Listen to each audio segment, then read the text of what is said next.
The helicopter's rotors screamed against the pre-dawn sky, slicing through the dense fog that cloaked the Portland Regional Air Base.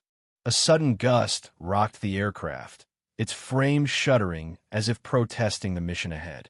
Inside the cockpit, Captain Elena Harper gripped the controls, her knuckles whitening as she fought to stabilize the Bell 429.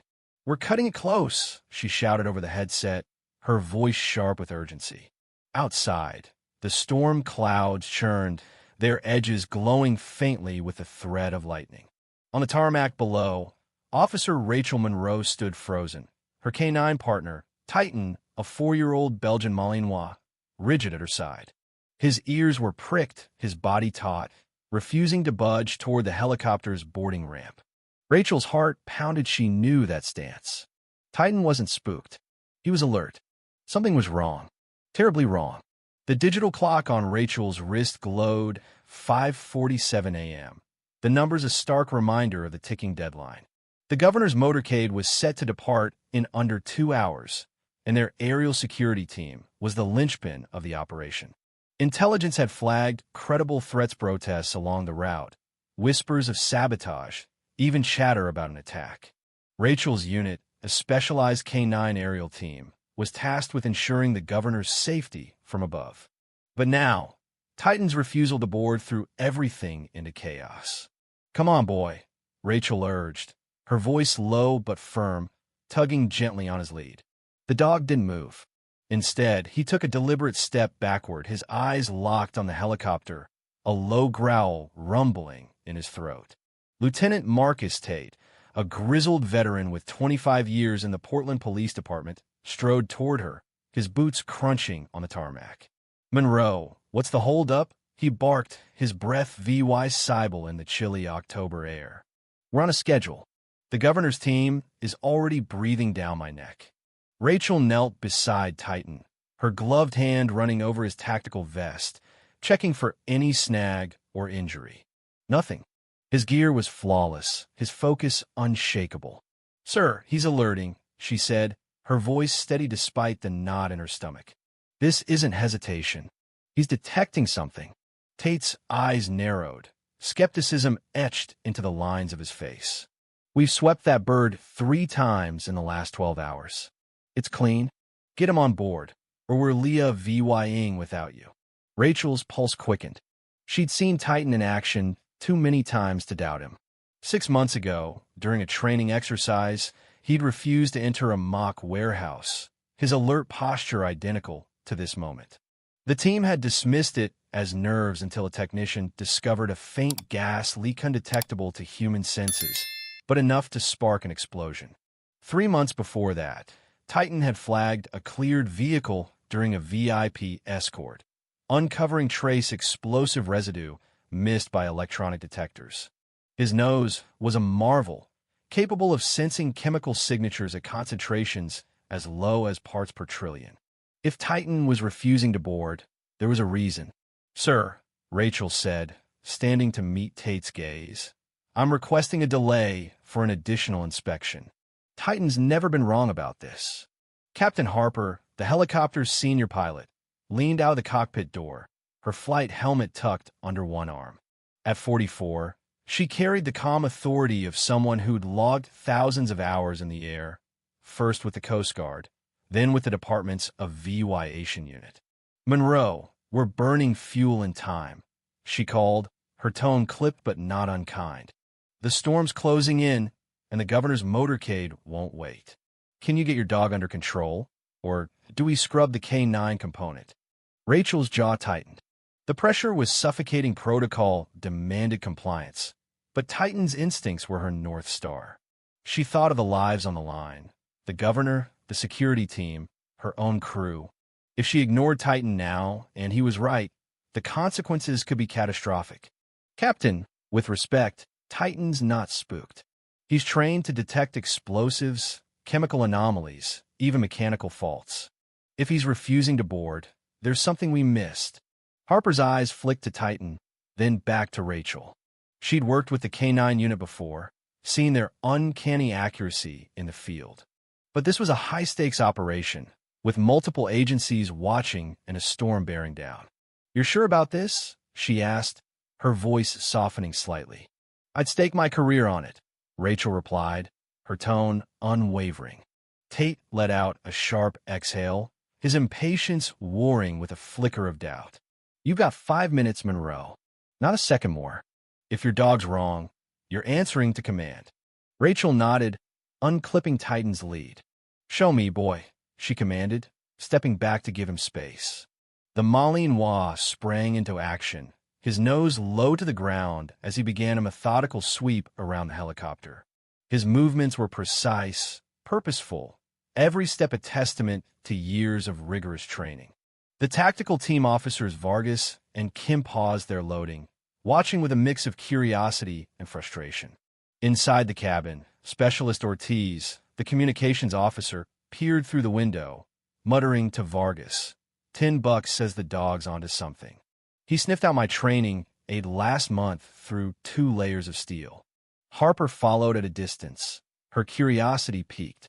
"What's he tracking?" she asked, her voice tinged with professional intrigue. "Scent," Rachel explained, her eyes never vying Titan. "He's trained for explosives primarily, but he can detect fuel leaks, hydraulic fluid, even metal stress. Anything that alters the helicopter's normal chemical profile. His nose can pick up compounds at levels our equipment can't touch." Titan worked his way around the aircraft, his focus narrowing as he approached the tail section. Suddenly, he froze, his body rigid, and sat abruptly, his eyes locked on the junction where the tail boom met the fuselage. It was his formal alert posture, the unmistakable signal that he'd found something. Rachel's heart skipped a beat. "He's got it," she called, MOVYing to the spot. Harper crouched beside her, her trained eyes scanning the area. "This is near the tail rotor control assembly," she said, her tone shifting from skepticism to concern. "I checked it during pre-flight. Nothing stood out." "Check again," Rachel urged, her voice firm but respectful. Titan remained in place, his alert unwavering, reinforcing her confidence. Harper hesitated, her pride as a pilot warring with the possibility that a dog had caught something she'd missed. Finally, she nodded to her co-pilot, Lieutenant Sam Navarro. "Get the panels open. Full diagnostic on the tail rotor controls." Navarro grabbed a toolkit, his movements swift but precise.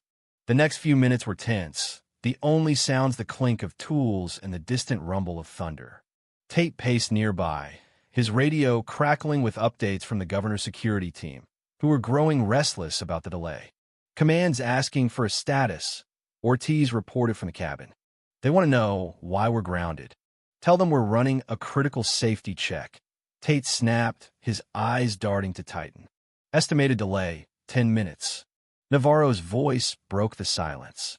"Captain, you need to see this." His tone was tight, urgent. Harper leaned into the open panel, her flashlight illuminating the control assembly.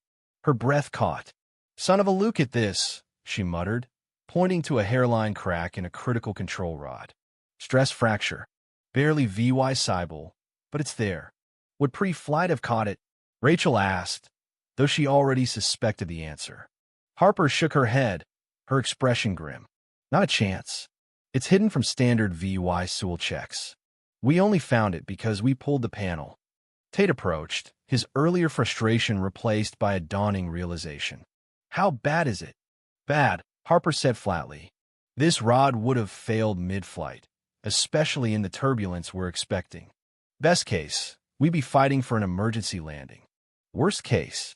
She didn't finish, but the implication hung heavy. A tail rotor failure at altitude, in a storm, with a VIP on board, would have been a death sentence. Rachel knelt beside Titan, her hand resting on his head as she whispered praise. The dog's focus remained steady, his job done, but his alertness undiminished. The tactical team exchanged glances, their skepticism fading into respect. Ortiz muttered to Vargas, "You owe me $10. Harper traced the fracture with her finger, her brow furrowing. "This isn't normal wear," she said, her voice low. "The crack pattern's off. Look at these marks." She pointed to faint indentations around the fracture, barely perceptible to the untrained eye. Compression damage. Someone applied force to weaken this deliberately. Sabotage. Tate's voice was sharp, his mind already racing to the implications. Can't confirm without a lab analysis, Harper replied, but I've seen enough mechanical failures to know this doesn't look natural. Tate's demeanor shifted, operational urgency giving way to a security crisis. Security logs for the hangar, he ordered into his radio. I want every entry from the past week, and pull all surveillance footage. Now, the mission transformed in an instant. A secondary helicopter was prepped while security teams swarmed the hangar, their radios crackling with urgent commands. The governor's protection detail was informed of the delay and the potential sabotage, their motorcade rerouted to a ground-only operation. Rachel and Titan maintained a perimeter, the dog's senses still on high alert as investigators photographed the damaged component and scoured maintenance records. Harper approached Rachel, her earlier skepticism replaced by admiration. "Your dog just saved our asses," she said quietly. "That rod would have given out right when we were maneuvering over the motorcade route. High stress, low altitude. No chance of recovery." Rachel scratched behind Titan's ears, a faint smile breaking through her tension. "He's good at his job." "How'd he know?" Harper asked, genuine curiosity in her voice. "There was no leak, no VY Cybele damage. Nothing. It's the scent," Rachel explained. "When metal fractures, it releases microscopic particles, volatile compounds that change the air's chemical makeup. Titan's been around helicopters enough to know their baseline smell. This one was off, and he caught it. So he smelled the metal breaking down?" Harper asked, fascinated. "Exactly. Different metals give off distinct signatures when they're stressed or damaged. He's not smelling the helicopters, smelling the anomaly." The investigation moved swiftly. Surveillance footage revealed a maintenance contractor, Ethan Caldwell, accessing the hangar 3 nights prior during off hours. The 38-year-old had used valid credentials, but lingered near the helicopter for 22 minutes, his movements partially obscured by a blind spot in the cameras. Security tracked Caldwell to a motel on the city's outskirts, where he was packing to leave town. When officers approached, his face betrayed a flicker of panic that confirmed their suspicions before he uttered a word. In the interrogation room, Caldwell maintained his innocence at first, claiming he'd been conducting routine maintenance. But when Titan was brought into the adjacent observation room, his alert posture unmistakable through the one-way glass, Caldwell's composure cracked. "That damn dog," he muttered, his shoulders slumping. "It wasn't supposed to go like this." Under pressure, Caldwell confessed. He'd been approached by a fixer for a rival, a VY Asian company that had lost the department's contract the pre-VYS year. The plan was simple. Create a mechanical failure significant enough to ground the helicopter and tarnish the current pro VY's safety record, reopening the contract for bidding. Caldwell was promised due law $15,000 for what he was told would be a minor issue, a controlled failure that would force an emergency landing but not endanger lives. He'd used a specialized tool to apply precise pressure to the control rod, creating a delayed fracture that would evade standard inspections. He swore it wouldn't be fatal, Caldwell said, his voice hollow. Just enough to cause a scare. Harper, who sat in on the debrief, shook her head. In that storm, with that kind of failure, it would have been a death spiral. No question. The investigation widened, targeting the rival company and its intermediaries. Preliminary EVY Denke suggested a broader network, with Caldwell as a small player in a larger scheme. The governor's summit proceeded under tightened security, the aerial component scrapped due to the sabotage and the worsening weather. Rain lashed the hangar roof as the team gathered for a debrief, the storm's fury a fitting backdrop to the day's events. Tate approached Rachel, his earlier brusqueness gone. "Command want a full report on how Titan caught this," he said. "They're talking about integrating K9 inspections into standard of VY Asian protocols. Your dog's setting a new standard." Rachel smiled, her hand resting on Titan's head. "He'll take the extra work. Loves a challenge." "I owe you both," Tate admitted. "I pushed a move forward. If you hadn't stood your ground." He trailed off, the weight of what might have been settling over him. "You were following protocol," Rachel said. "Trusting a dog over procedure isn't easy." "Maybe it should be," Harper interjected, joining them. "I've spent my career trusting gauges and checklists, but today, that dog outdid every sensor we've got." Navarro, who'd been quiet, spoke up. "We spent billions on tech that still can't match a dog's nose. Parts per trillion? That's like sniffing out a single grain of salt in a lake." The next morning, after the storm had passed, Rachel and Titan were called to the chief's office. The story of Titan's heroism had spread, earning praise from officers across the department. Chief Alvarez, a stoic figure with 30 years of SARE VYC, greeted them with rare warmth. "Officer Monroe, your partner's actions yesterday prevented a tragedy," he said, his voice carrying the weight of the moment. "Trusting his instincts under pressure exemplifies what this department stands for." Titan sat at attention, his tactical vest now adorned with a custom challenge coin, a rare honor for AK-9 officer. The coin, engraved with the department's insignia and Titan's name, symbolized the respect he'd earned. A local news outlet ran a story on the incident, and officers from other units stopped by to meet the dog who'd outsmarted a saboteur. Later that day, Harper found Rachel and Titan in the parking lot, preparing for their patrol shift. "We're testing the new helicopter tomorrow," she said. "I want Titan to give it a once-over before we fly." Rachel raised an eyebrow. "I thought the mechanics were triple-checking everything." "They are," Harper said with a grin. "But I'd feel better with your dog's sign-off." She crouched to Titan's level, her tone playful but sincere. "What do you say, buddy? One more inspection for the team?" Titan tilted his head, his intelligent eyes studying her. Rachel laughed. "He says his SARE VYCES aren't cheap. Minimum 1 bacon treat." "Deal," Harper said, standing. "In a VYation, we say trust your instruments. For now on, I'm adding trust your K9 to the list." As Harper walked away, Rachel looked down at Titan, pride swelling in her chest.